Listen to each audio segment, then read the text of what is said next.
Welcome back to Daytime. All right, we are talking about pets. In particular, we're talking about dogs. We've got Donna and Brooke here. They are from Global Pet Foods, and we're talking specifically about grooming. Now, I'm going to be upfront with you.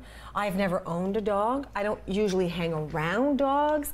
I'm not fearful, but you know, I'm a little cautious because I know very little about them, but I do know they need a lot of care, right? You have to, just like your own children, because people who own dogs, it's a part of their family, isn't it? Yes. Yes, absolutely. Yeah. All right, let's introduce everybody who we have here. This here is Sailor, is that correct? This is Sailor. Sailor's over there, and Sailor is a he, and this is Sam. Yeah, Sammy do. Sammy do, I like that. Now, I find it really interesting that we have to kind of keep them from looking at each other, don't we? Because, you were saying because they're both males? Yeah, and they're both a little bit reactive. It's a new circumstance. They're a little bit nervous, like what's going on, bright lights, new people. Sammy. Oh, that's interesting. They've never met each other either. Oh, So yeah. that'll do it. Okay, well, we're going to, these are the pros. I'm just going to stand on the side and ask all of the right questions. So we're talking about grooming. Let's just start with the basics. So I'm a newbie. I'm thinking, you know what? I'd like to get a dog. Someone's going to teach me about new grooming. Where do I even begin? First, you have to look at the type of breed you wish, because obviously the grooming requirements of this boy versus a dachshund are different. Okay, right? So what kind of dog is this here? He's a standard poodle. Okay, poodle, look at that. So do you consider this hair or fur? This is... Or you can't, or it's... I really don't know. It's more hair, okay, because it's curly and tight. Okay, right? and then there's this Sailor. Sailor is an Australian Shepherd. I would say it's more hair, just because it's longer. Yeah. Is the care thinner. different with the dog who's got the longer hair than someone who's kind of buzzed like this? Well, this guy, and I had my other poodle that you saw earlier, yeah, I shave them down twice a year. Okay. And about 4 or 5 times a year also I have their muzzles cleaned, like clean face. Okay. And other areas that can get mucky. Is there a reason that is it good for them, or is it because it's easier for the owner? Is it a bit of both? Probably a bit of both, okay, but also their hair grows tight. Okay. And if they get mats, or if it becomes too tight on their skin, the skin can't breathe. Ah, and you're looking at they get too warm, and they're also looking at skin disease. I had a friend who had, is it possible it's called a chow chow? Does that ring a bell? Yes. Yep. Tons of hair. Oh yeah. So in the wintertime it was this big, ginormous, bear-looking lion, like it's just glorious. And in the summertime, you know, they cut it all off. And I remember her saying it was just because of the heat factor, and it's just safer for them. Interesting. Okay, so now I have to take care of their fur. How do I start? What do I do?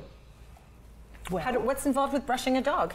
You start with the brushing. Yeah, so you have to figure out which brush you would use for which breed. Oh, so there's different brushes depending on the breed. Yeah, so some dogs have shorter hair, some have longer hair, some have double coats, like the Australian Shepherd. What does that mean, double coat? So they have another layer, and so double-coated dogs, you don't want to shave them, because it regulates their body temperature. Interesting. So a lot of people think if you're going to in the summertime shave your dog, actually shaving a double-coated dog can actually do more harm than good. Interesting. So now, if you know that, you know it's a double-coated dog, you need a certain kind of brush for this kind of dog? Yeah, so usually you want to use like a rake, or an undercoat rake, which pulls out the fur underneath. There's also the Furminator.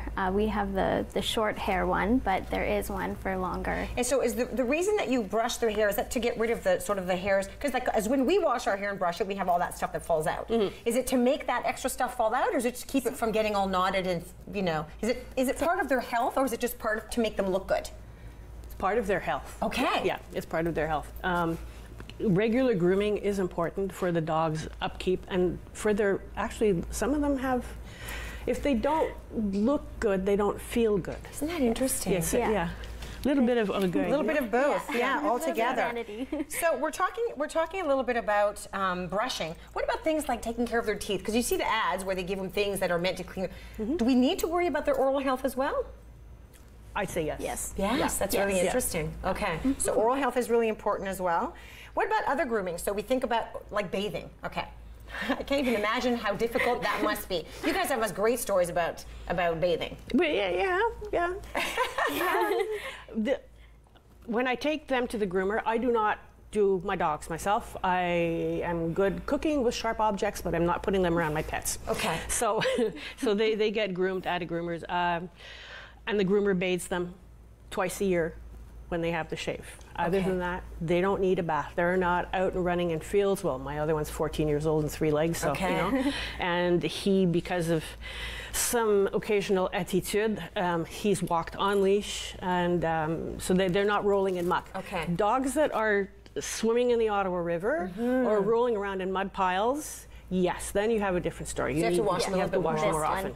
That one there needs a little bit more grooming, right? Because so more adventurous? I bring them to the dog park. There's mud puddles, water. And they're fearless? They find them every time, every single time. Nothing like muck. Yeah.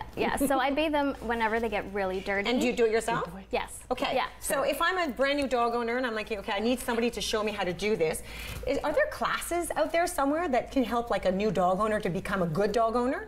Oh, absolutely. Okay. There's many trainings. That would be valuable, wouldn't it? Yeah, very many good training. Because let's be honest, it's not like having a goldfish. No. Right? There's a lot more involved. Or a budgie. Right? Or a budgie. Yeah. Okay. Yeah. Okay. So now if I'm like you, I'm like, I'm not so sure I want to do it, I can go to a grooming place to get that done. Yeah. I know that when we were in the green, we were talking about how important water is, and I think it's because of today's weather. And I saw you coming in with a bowl. Let's remind everybody, the hot car thing. I mean, I'm not a pet owner, but that absolutely breaks my heart when I see that happening. Yeah, you can't leave your pet in or leashed in a place where it's all full out sun. There's no shade, right? Yeah. Yeah, you can't. It's a death sentence. For them.